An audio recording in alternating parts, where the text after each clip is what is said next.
For today's video naman po, samahan niyo po kami mag-breakfast ni Lily. At yan nga po, kitang-kita niyo si Lily ay nag-i-enjoy na po sa pagsip-sip sa kanyang Yakult. Hindi niya po kasi naiinom pa yan before kasi hindi pa pwede sa kanya. Pero dahil 1-year-old na siya, hello Lily, pwede mo nang enjoyin ang mga food na hindi mo nakakain at naiinom before. Ayan nga po, tuwan-tuwa na siya dyan. O, di ba po? At syempre, hindi ako pahuhuli kasi meron din po akong sariling Yakult ko.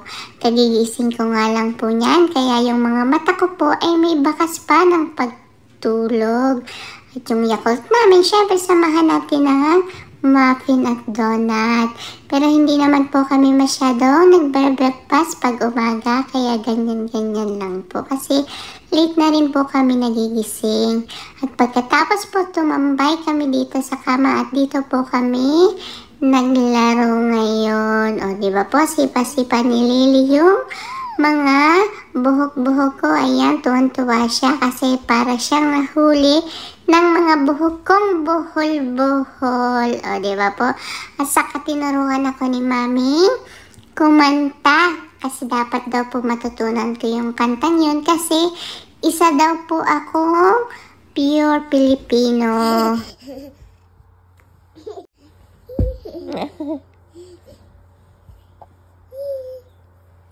How you gonna sing? Ta ta ta ta ta ta ta ta ta ta ta tan tan tan ta. Can you sing? Bahay kubo kahit munti ang halaman do. Bahay kubo kahit munti ang halaman doon ay sari-sari. Yan nga po, sabi ni Mami, dapat alam ko daw po yung kantang Bahay Kubo, Your Honor. Kasi baka pag umuwi daw po ako ng Pilipinas, hindi ko alam yung pambansang awit diyan. Kaya ayan, pakonti-konti pinapractice po ako ni Mami. At yun nga po, naglaro na kami dito sa kwarto ng hide and seek. Sabi ko kay Mami ay bye-bye kasi pupunta na ako sa labas. Pero bago ako umalis, bigyan ko muna kayo ng magandang dance. So, sige na po. Bye-bye na po. At yan nga po si Lily. Medyo nagkaroon siya ng allergy ata po ito sa pisngi. Pero nawala naman din po nung nilagyan na ni Mami ng cream. Hindi ko po alam kung dahil po sa kinain namin nung gabi. Kasi pagising namin, ganyan na yung face niya. Pero ngayon naman po ay okay na po. At yun nga po, naglalaro si Lily.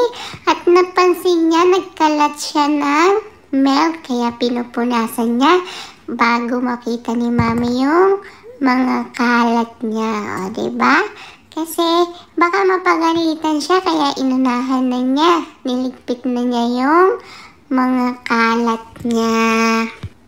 At yan na nga po, syempre, nagbabalik ako dito. At po yan, minarinig ako maingay dun sa labas. Kaya nakatungtong ako dito kay Mami para makasilip ako sa may bintana namin. Mababa lang po kasi yung bed namin para iwas. Laglag daw po kaming dalawa lagi ni Lily sa bed. Kaya yung bed namin nilagay lang sa sahig. At yan na nga po, hirap na hirap sa amin si Mami kapag gusto namin sumilip sa bintana. Ayan na nga po, diba? Ang gawa-gawa ko kay Mami ay ginawa kong patungan na mabigat kong katawan ang kanyang mga balikat. Yun lang po ang story namin today. Bye-bye!